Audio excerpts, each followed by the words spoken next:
할렐루야. 네. 예, 우리에게 참 기쁨을 안겨주시고 또 구원해 주신 우리 주님을 향하여 할렐루야 찬양대에서 귀한 찬양을 올렸습니다. 우리 주님께서 영광 중에 받아주신 줄로 믿습니다. 아멘. 찬양의 가사처럼 우리에게 구원을 안겨주시고 또 영원한 생명을 안겨주기 위하여 초림하여 오셨듯이 장차 우리에게 영원한 구원, 영원한 생명으로 인도하기 위하여 재림하여 오실 줄로 믿습니다.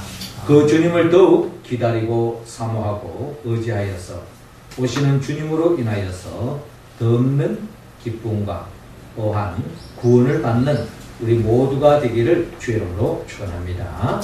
이 시간에 한번 우리 옆사람 사랑하는 마음으로 복음을 나눕시다. 예수님은 재림하여 오십니다 라고 복음을 전합시다. 예수님은 재림하여 오십니다. 네, 누군가 19세기를 자유의 세기다 라고 말한 바가 있습니다. 자유를 위해서 온 세계 곳곳에서 투쟁을 합니다. 프랑스 혁명이 있었고 또 미국의 노예 해방이 있었습니다. 그리고 아프리카의 자유해방 등 해방의 사건들이 19세기의 역사를 기록하고 있습니다. 이런 해방의 역사를 통해서 많은 사람들이 자유를 얻게 되었다는 것입니다. 이어지는 20세기는 평등의 세기다 라고 역사가들은 이야기합니다. 자유를 찾고 나니 한 걸음 더 나아가서 평등을 추구하게 되었습니다. 그래서 우리나라만 하더라도 예전에는 양반, 쌍놈 하는 이런 참 듣기 거북스러운 그런 용어가 있었고요. 또 그것이 어떤 우리 사회 속에서 자리 잡고 있었습니다. 그리고 또한 남녀 간에도 또 지난날에는 현격한 차별성이 있었습니다. 그런데 20세기에 들어와서 이와 같은 계급적인 그런 부분들이 점점 더 평등화되어 가고 남녀 관계도 점점 평등 시대로 나아가고 있습니다. 이것이 바로 20세기에 나타나 있는 역사적인 또 하나의 현상이다 라고 이야기합니다.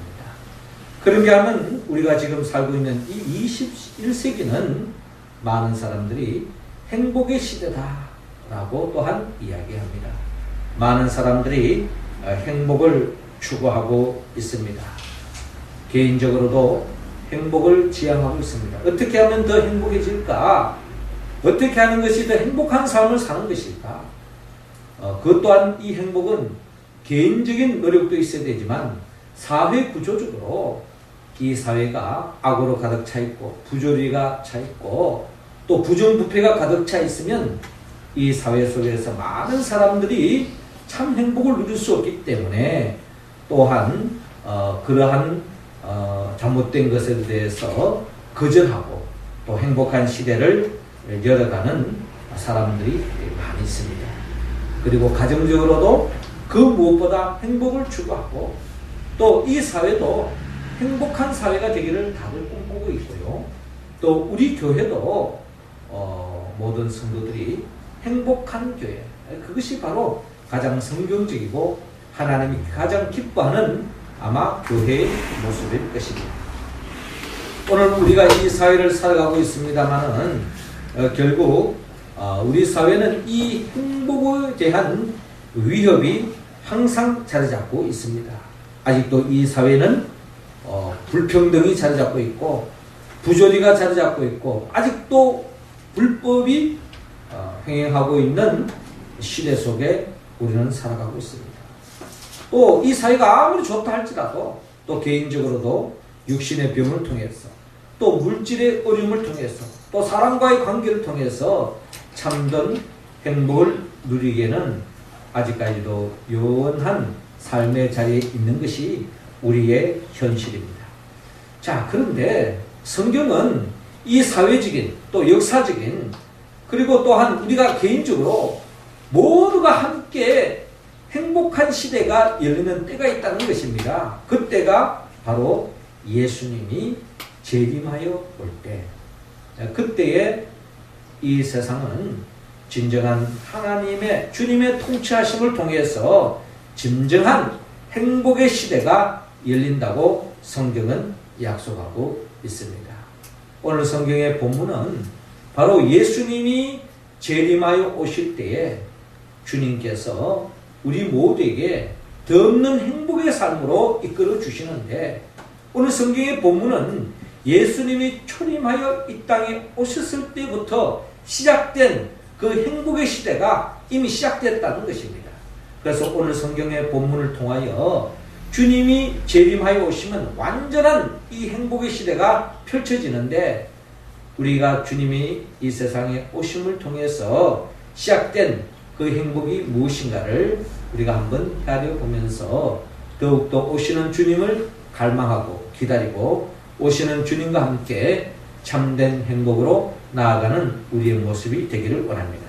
자, 그렇다면 예수님이 이 땅에 오심으로 인해서 우리에게 안겨주는 복이 있다면 오늘 본문 4절을 통하여 해답을 준다라고 성경은 말씀하고 있습니다. 4절 말씀을 같이 한번 읽어봅시다. 시작. 예수께서 대답하여 이르시되 너희가 가서 듣고 보는 것을 요한에게 알리되. 아멘. 자, 오늘 성경 본문은 이렇게 시작하고 있습니다. 2절에 요한이 옥에서 그리스도께서 하신 일을 듣고 제자들을 보내어라고 기록되어 있는데, 먼저 요한이 등장합니다. 오늘 성경 본문은 어떻게 보면 요한이 어떻게 보면 주인공이라 해도 과언이 아니죠. 이 요한은 어떤 사람이었는가? 이 요한은 그 누구보다 어떻게 하면 행복한 삶을 살 수 있는가 고민했던 사람입니다. 그리고 그 고민을 하나님이 주신 말씀을 통하여서 그는 영적으로 해결했습니다. 인간이 진정한 행복으로 갈 수 있는 길이 뭔가? 그 길은 바로 죄의 문제다. 이 죄의 문제가 해결되지 않으면은 아무리 돈이 많고 또 어떤 면에서 이 사회가 아무리 건강한 사회가 되어진다 할지라도 근원적인 이 죄의 문제가 해결되지 않고서는 진정한 행복의 나라로 나아갈 수 없기 때문에 결국 이 죄의 문제를 해결해야 된다. 해결해야 된다. 이것은 세례 요한의 결론이 아니라 성경이 전가하는 말씀이고, 이 죄의 문제가 해결돼야만이 진정한 행복으로 나아갈 수 있기 때문에 세례 요한은 모든 사람들에게 참 이 행복을 안겨주기 위해서 행복의 지름길, 이 죄의 문제를 해결하기 위해서 광야에 나가서 회개하라, 천국이 가까이 왔느니라 하면서 광야에 외치는 자의 소리로서 회개를 촉구했던 것입니다. 세례 요한은 만일은 법 앞에서 평등하다고 이야기한 것처럼 세례 요한은 누구 하나 가릴 것 없이 그 사람의 지위가 높든 낮든 관계없이 잘못된 것은 그대로 지적하고 회개를 촉구했던 것이 바로 세례 요한의 삶의 모습이었습니다. 그래서 이 세례 요한이 그 당시 이스라엘을 통치했던 분봉왕으로서 이 헤롯 왕이 있는데, 이 헤롯 왕이 자기의 남동생의 아내를 탐하게 됐어요. 그래서 남동생을 죽여버렸습니다. 그리고 남동생의 아내를 빼앗아서 자기 아내로 삼는 삶을 살았습니다. 그러니까 자기의 권력의 힘을 이용해가지고 자신의 이익을 위해서, 자신의 기쁨을 위해서 동생까지 죽이면서까지 남의 아내를 빼앗는, 한마디로 큰 죄를 지은 것이 바로 이 헤롯 왕이었습니다. 이 헤롯 왕에 대해서 세례 요한이 정면으로 이야기했습니다. 당신이 그 여자를 차지하는 것은 옳지 않다, 잘못됐다, 회개하라 라고 이야기했던 거예요. 아마 이 헤롯 왕이 정말 하나님 앞에 바로 된 사람이었다면 그는 자신의 잘못을 철저하게 회개하고 그가 어떻게 보면은 잘못된 것을 회개했을 것입니다. 그런데 여러분, 죄인, 정말 구제받지 못할, 용서받지 못할 죄인의 특징이 뭡니까? 자기 죄를 인정하지 않습니다.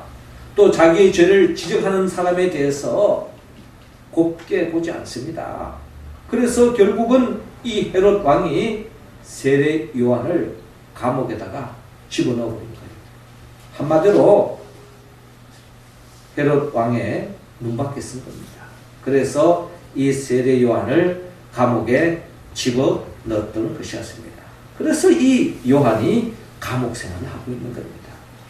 감옥 생활을 하고 있는데 평소에 이 세례 요한을 존경했던 제자들이 아마 이 세례 요한에게 아마 자주 이렇게 면담을 왔던 것 같아요. 그랬는데 이 세례 요한이 이 제자들을 통해서 이 예수님이 대해서 이야기를 하게 되었습니다. 아마도 이 세례 요한은 이 예수님에 대해서 아주 주목을 했고 예수님을 정말 우리의 진정한 구원자라는 것을 이미 세례 요한은 알고 있었던 것 같아요. 그래서 지금 세례 요한이 이 제자들을 통해서 예수님이 어떤 일을 하고 계시는가에 대해서 굉장히 궁금함을 가지고 있었고 또 이 예수님을 통해서 뭔가 새로운 역사가 일어나지 않겠는가 하는 늘 기대를 가지고 있었습니다. 그런데 그 당시 이스라엘 사람들이 메시아과는 어떤 생각을 가지고 있었나 하면은 진정한 메시아 그리스도가 이 땅에 오시면 그분은 이 땅의 모든 부조리, 악한 사람, 잘못된 사람들을 다 걷어내고 올바르고 깨끗한 사람들을 세워주고 정말 새로운 역사가 펼쳐질 것이다 라고 하는 기대를 가지고 있었어요. 세례 요한도 그런 사람이었습니다. 그래서 그는 철저하게 회개를 촉구했고 옳은 말을 했고 정의를 구현했던 사람이었는데 그가 헤롯 왕에 의해서 감옥에 갇힌 생활을 하고 있으니 진정 예수님이 그리스도라면 자기를 이 감옥에서 풀어주지 않겠는가, 살려주지 않겠는가 하는 그런 기대도 없지 않아 있었습니다. 그런데 예수님이 하시는 그 행동을 지금 들어보면은 특별한 그런 기미가 보이지 않는 겁니다. 그래서 세례 요한이 제자들에게 너희들이 예수님께 찾아가서 이런 질문을 하라는 겁니다. 어떤 질문인가 하니 3절에 오실 그이가 당신이 오니까 우리가 다른 일을 기다리오리까? 라고 질문하라는 겁니다. 이 말의 의미는 뭡니까? 지금 세례 요한은 우리가 그토록 구약시대를 오랜 세월 동안 기다렸던 그 메시아, 그 그리스도가 당신입니까? 아니면 우리가 또 다른 진정한 메시아를 더 기다려야 할 때입니까? 라고 묻는 것이었습니다. 그래서 제자들이 예수님께 그렇게 질문했습니다. 그때 예수님의 답변, 그 답변은 4절에 잘 나타나 있죠. 예수께서 대답하여 이르시되 너희가 가서 듣고 보는 것을 요한에게 알리라 라고 말씀하고 있습니다. 너희가 가서 듣고 보는 것을 요한에게 알리라. 예수님이 하시는 그 사역, 그 삶을 너희들 그대로 요한에게 들려주라 라고 말씀하고 있습니다. 이 말씀은 성경이 이어지는 맥락을 우리가 헤아려 볼 때에 결국 예수님께서 그리스도이신 것을 구약시대에 오랫동안 기다렸던 그 메시아임을 스스로 밝히는 예수님인 것을 바라볼 수 있습니다.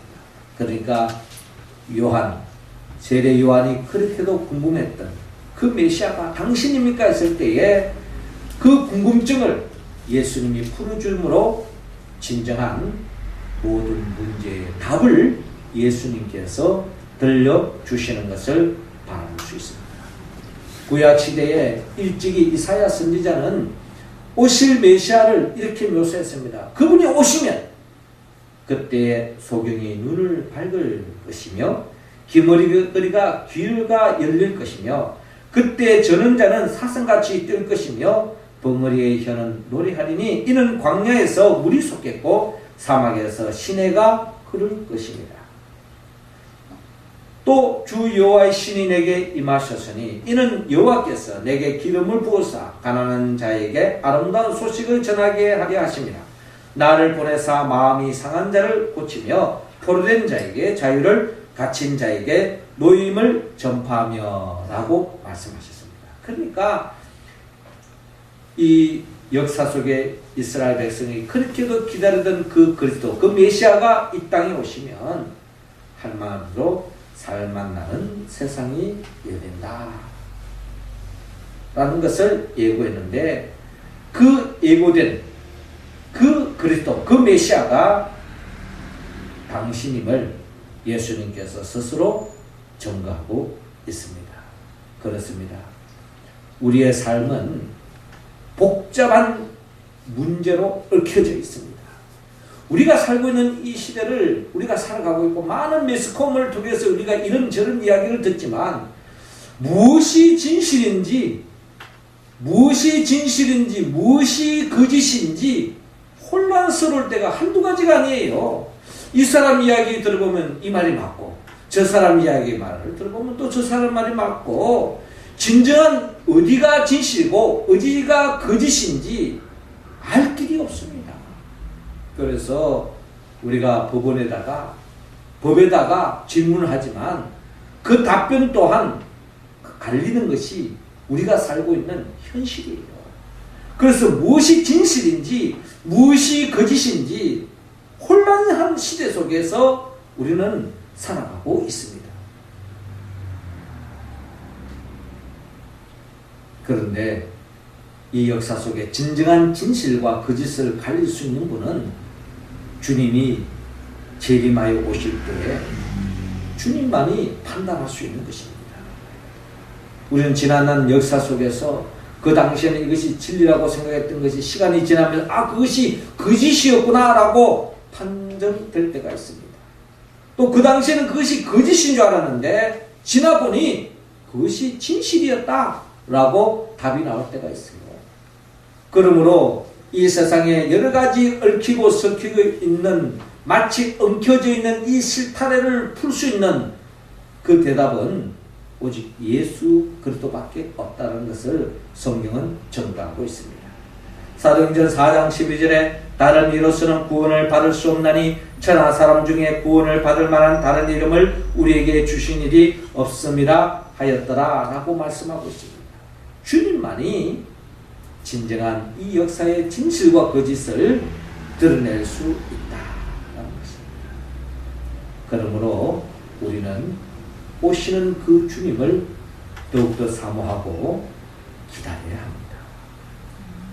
주님만이 이 역사의 진실을 드러내 주시고 주님만이 진정한 우리의 모든 고민을 해결해 주실 줄로 믿습니다. 이 대림절 이 기간 동안에 더욱더 오시는 주님을 기다리고 사모하는 우리 모두가 되기를 주 이름으로 축원합니다. 이어지는 예수님이 이 땅에 오실 때에 진정한 회복이 있다고 말씀합니다. 5절 말씀 우리 할렐루야 찬양대원들이 읽어주시기 바랍니다. 시작. 맹인이 보며 못 걷는 사람이 걸으며 나병 환자가 쾌담을 받으며 못 듣는 자가 들으며 죽은 자가 살아나며 가난한 자에게 복음이 전파된다라. 아멘. 자, 그렇습니다. 오늘 본문 5절에 주님이 이 땅에 오심을 통해서 회복의 역사가 시작된다. 장차 재림하여 오실 때 완전한 회복이 이루어지지만 주님이 이 땅에 초림하여 오셨을 때부터 회복의 역사가 시작됐습니다. 어떻게 역사가 됐습니까? 5절에 맹인이 보며 못 걷는 사람이 걸으며 나병 환자가 깨끗함을 받으며 못 듣는 자가 들으며 죽은 자가 살아나며 가난한 자에게 복음이 전파된다. 이 말씀을 통하여 주님을 통하여 이 땅에 죄로 말미암아 상실된 파괴된 모든 것들이 주님으로 인하여서 회복되어지는 역사가 시작되었다는 것을 우리에게 보여주고 있습니다. 이것은 일찍이 이사야 선지자가 예언했던 그 예언한 바가 그대로 이루어지는 것입니다. 그렇습니다. 예수님이 이 땅에 오셨을 때에 죄로 말미암아 어둠의 자식들도 예수 그리스도만 영접하기만 하면 하나님의 자녀가 다시 될 수 있는 것입니다. 그리고 죄로 말미암아 병들어 있던 38년 된 병자도 요한복음 5장에 보니까 예수 그리스도를 통하여서 그 자리에서 다시 일어났습니다. 뿐만 아니라 요한복음 9장에 보면 날 때부터 소경된 자가 예수님으로 인하여서 눈이 다시 뜨는 역사가 일어났습니다. 뿐만 아니라 요한복음 11장에 보면 죽은 나사로가 그 무덤을 나와서 죽었던 사람이 다시 살아나는 역사, 죽음에서 생명으로 옮겨지는 역사가 바로 예수 그리스도가 이 땅에 오물 통하여서 시작됐다는 것을 우리에게 전가하고 있습니다. 이것은 시작에 불과한 것입니다. 이제 장차 예수님이 재림하여 오실 때는 부분적으로 시작되어졌지만 이제 이 땅의 모든 역사가 회복되어진다는 겁니다. 하나님의 말씀으로 천지 만물을 창조했을 때에 하나님은 보시기에 심히 좋았다고 말씀합니다. 그 세상이 인간이 죄를 지음으로 말미암아 모든 것이 파괴되어졌는데 이 땅에 예수님이 오셔서 모든 죄의 문제를 걸머지고 십자가에 못 박혀 죽으시고 부활하심을 통해서 그 주님을 믿는 자들에게 주님은 잃어버린 하나님의 나라를 다시 회복하는 새하늘과 새 땅의 역사로 우리를 인도해 주신다고 성경은 약속하고 있습니다. 그러므로 우리는 주님이 재림하여 오시는 그날에 모든 것이 회복되어지는 그날이 있을 줄로 믿고 이런 것을 우리가 덧없이 절망하지 말고 소망 가운데 때를 기다리면 하나님께서 해결해 주실 줄로 믿습니다. 우리 사회도 보면요, 참 제가 가슴 아픈 일이 있어요.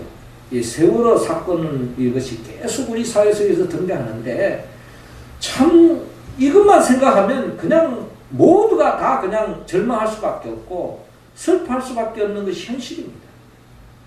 그런데 이 문제를 두고 그 누구의 어떤 책임을 묻고 그 책임자를 어떻게 한다 할지라도 그런다고 해서 여러분 그 받은 그 상처가 해소될 수 있을까요? 나을 수 있을까요?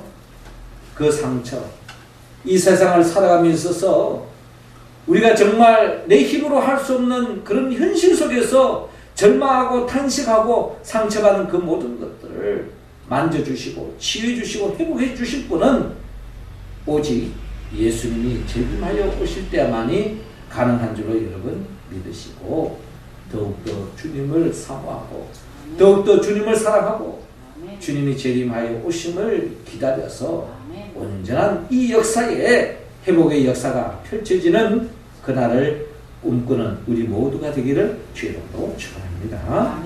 마지막 세 번째로 주님이 재림하여 오실 때에 이미 시작된 그 행복이 완전한 참 행복을 우리에게 안겨주신다고 오늘 본문 6절을 통하여 말씀하고 있습니다.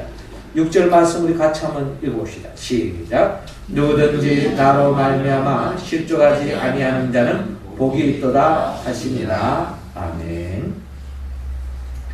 자, 오늘 본문 6절에 예수님께서 이어서 말씀합니다.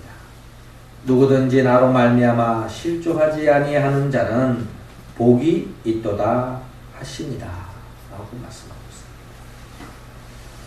예수님으로 인하여 실족하지 않은 사람, 끝까지 예수님을 믿고 의지하는 사람, 그 인생은 참된 행복을 누릴 수 있다라고 성경은 약속하고 있습니다. 7절에 그들이 떠나며, 즉 요한의 제자들이 예수님의 말을 듣고 떠났습니다. 그러면서 예수님께서 무리에게 요한에 대하여 이런 말씀을 계속 이어서 말씀합니다. 너희가 무엇을 보려고 광야에 나갔더냐? 바람에 흔들리는 갈대냐? 라고 묻고 있습니다. 그러니까 예수님도 그 시대 속에 많은 사람들이 세례 요한에 대한, 이 세례 요한이 그 당시 많은 민중들, 어려운 사람들의 영웅이었습니다. 이 세례 요한의 하나님의 선지자로서 세례 요한의 그 소리, 그 메시지에 귀를 기울였던 것입니다. 그래서 광야로 나갔던 거죠. 광야로 나갔던 그들을 향하여 예수님께서 묻기를 너희가 무엇을 보려고 광야에 나갔더냐? 바람에 흔들리는 갈대냐? 갈대 보려고 너희들이 광야에 갔느냐? 그게 아니지 않느냐라는 것입니다. 그리고 또한 8절에 그러면 너희가 무엇을 보려고 나갔더냐? 부드러운 옷 입은 사람이냐? 부드러운 옷을 입은 사람들은 왕궁이 있느니라. 너희들이 광야에 나아간 것은 무슨 옷 좋은 옷 입은 사람 보러 간 게 아니지 않느냐? 옷 좋은 옷 보러 가려고 했다면 왕궁에 갔어야 된다는 거예요. 9절에 그러면 너희가 어찌하여 나갔더냐? 선지자를 보기 위함이었더냐? 옳다. 내가 너희에게 이르노니 선지자보다 더 나은 자니라 라고 말씀합니다. 그러니까 너희들이 광야에 나아갔던 것은 결국 세례 요한을 보러 가는 것이 아니냐. 그 세례 요한을 보러 간 것은 잘한 것이다. 이 세례 요한은 구약의 모든 선지자보다 더 뛰어나다. 왜냐하면 세례 요한은 결국 오시는 주님을 길을 준비했던 사람이기 때문에, 어떻게 보면 구약의 많은 선지자들이 때 보면 그 선지자의 결론입니다. 선지자들이 그렇게 외치고자 했던, 그들이 선포했던 말씀은 결국 오시는 메시아 그리스도를 준비하기 위함인데, 이 일을 세례 요한이 잘 감당했다는 것입니다. 그래서 10절에 기록된 바 보라, 내가 사자를 내 앞에 보내노니 그가 내 길을 내 앞에 준비하리라 하신 것이 이 사람에 대한 말씀이니라. 즉 일찍이 예수님이 오시는 길을 준비하는 선지자가 있을 것을 성경은 예고했는데, 그 예고된 그 선지자가 바로 세례 요한이라는 것입니다.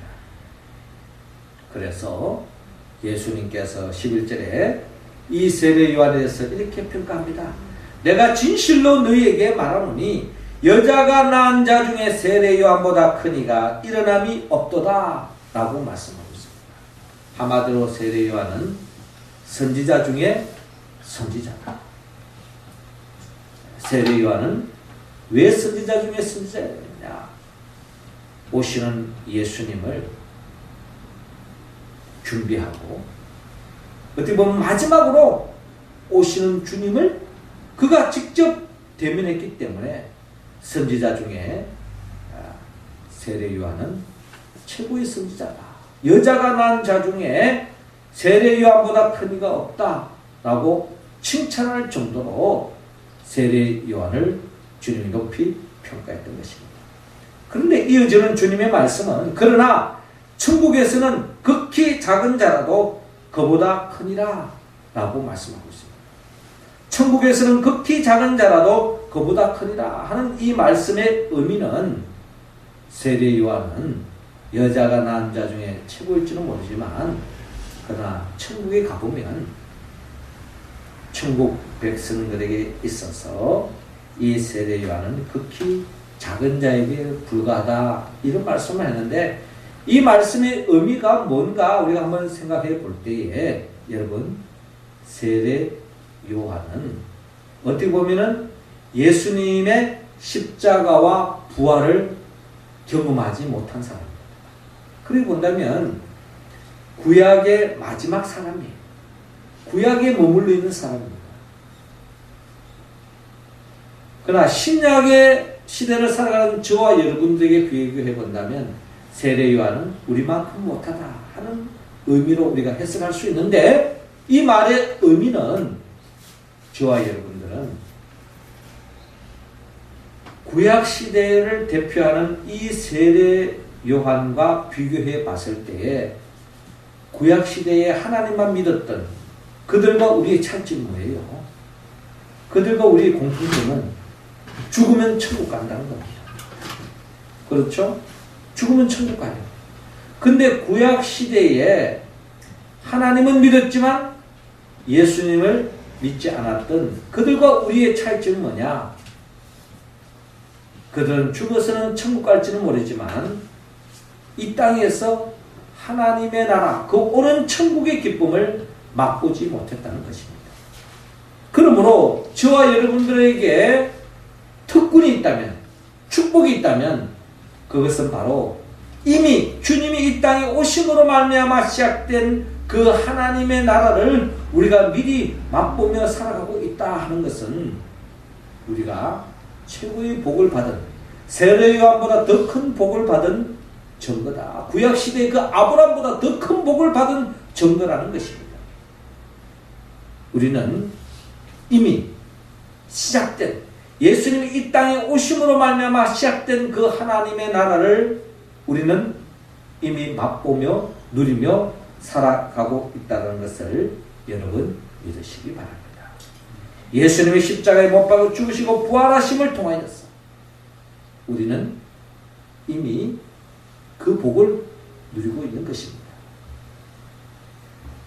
그러기에 우리는 예수 그리스도를 믿음으로 이미 하나님의 자녀가 되었어요. 또 우리가 예수를 믿고 나갈 때 우리의 삶의 모든 문제가 해결함을 받을 수 있습니다. 그리고 사람을 통해서 얻을 수 없는 참된 행복을 얻을 수 있어요. 모든 질병도 나음을 받고 경제적인 문제도 해결되어지고 우리의 삶 속에 더 없는 죄의 문제도 주님의 은혜로 용서함을 받을 수 있고 또한 영적으로 눈을 밝아질 수도 있고 주님의 인도하심을 따라서 부족함이 없는 풍성한 삶을 살 뿐만 아니라 저와 여러분들 이미 사망에서 생명으로 옮김을 받아서 영원한 생명에 잇대어 살아가고 있다는 것입니다. 이것이야말로 세례 요한이 누리지 못했던 그 행복이, 그 하나님의 나라의 그 행복이 우리의 삶 속에 시작되었음을 여러분 믿으시기 바랍니다. 세례 요한은, 아니 사도 바울은 이 행복을 만끽했던 사람의 대표자입니다. 사도 바울은요, 그런 환경이 주는 그런 행복에 얽매여 있지 않았습니다. 세상 사람들은 환경이 주는 행복에 얽매여 있습니다. 환경이 좋으면 행복하다, 환경이 좋지 않으면 그 순간에 불행하다, 이렇게 표현하잖아요. 그런데 사도 바울은 예수 믿고 그렇다고 해서 그의 삶의 환경이 다 평탄하고 하는 일마다 잘 되고 모든 일들이 순탄하고 그런 게 아니었습니다. 그에는 엄청난 어려움과 역경이 있었지만 그 속에도 행복을 만끽할 수 있었어요. 빌보서 4장 11절 이하를 보면 내가 궁핍함으로 말하는 것이 아니니라 어떠한 형편에든지 나는 자족하기를 배웠노니 나는 비천에 처할 줄도 알고 풍부에 처할 줄도 알아 모든 일 곧 배부름과 배고픔과 풍부와 궁핍에도 처할 줄 아는 일체의 비결을 배웠노라. 내가 능력 주시는 자 안에서 내가 모든 것을 할 수 있느니라 라고 증거했습니다. 할렐루야. 그렇습니다. 환경이 주는 행복, 이건 뭐 누구든지 다 누릴 수 있는 거지만 예수 그리스도를 믿음으로 말해요. 그 환경을 극복하고 환경을 뛰어넘어서 행복을 우리가 챙기고 말이죠. 천국은 침노하는 자의 것이라고 해서 그 행복을 우리가 만들고 누릴 수 있는 삶으로 바뀌게 된 것은 오직 예수 그리스도 안에서 가능하다는 겁니다. 내게 능력 주시는 자 안에서 내가 모든 것을 할 수 있느니라. 이 세상에 아직도 여러 가지 부조리가 있고 여러 가지 부족함이 있지만 주님으로 인하여서 하나님의 나라가 시작됐다는 것입니다. 이 복을 저와 여러분들이 누리고 있는데 그럼에도 불구하고 결국 우리의 삶 속이 전인적인 완전한 행복으로 나아가는 그 날이 있는데 그때가 바로 주님이 재림하여 오실 때다. 아멘. 구약시대에 그렇게도 기다리던 메시아가 그때 등장하는 겁니다. 예수님이 이미 초림을 통해서 그 행복을 이미 시작하셨어요.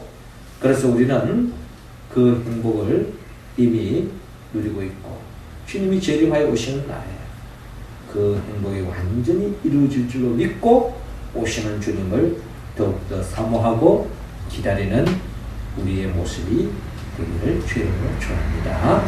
사랑하는 성도 여러분, 그렇습니다. 주님이 재림하여 오실 때 이 역사의 모든 얽혀있는 그 문제에 답을 내려주십니다. 그리고 모든 상처받고 어그러지고 또한 깨어지고 파괴져지고 잃어버린 그 모든 것을 회복시켜 주십니다. 주님이 재림하시는 그날에 참된 행복으로 나아갈 수 있습니다. 오시는 그 주님을 더욱더 사모하고 사랑하고 기다리는 우리 모두가 되어서 오시는 주님으로 인하여 더 없는 복을 누리기를 원합니다. 우리 다 같이 기도드리겠습니다. 하늘에 계신 우리 아버지, 이 시간 우리 모두에게 성령의 기름을 부어 주옵소서. 나를 위하여 십자가에 못 박혀 죽으신 예수부터의 영을 부어 주셔서 성령의 도우심으로 우리 모두가 진정 주님만이 우리 해답이요 주님이 오실 때 진정한 회복이 있고 참된 행복이 시작된다는 것을 기억하고 그 주님을 더욱더 깨어서 기다리고 준비하고 주님이 언제 어느 순간에 오시더라도 여기 있습니다 하고 맞이할 우리 모두가 되게 하소서. 예수님의 이름으로 기도합나이다. 아멘.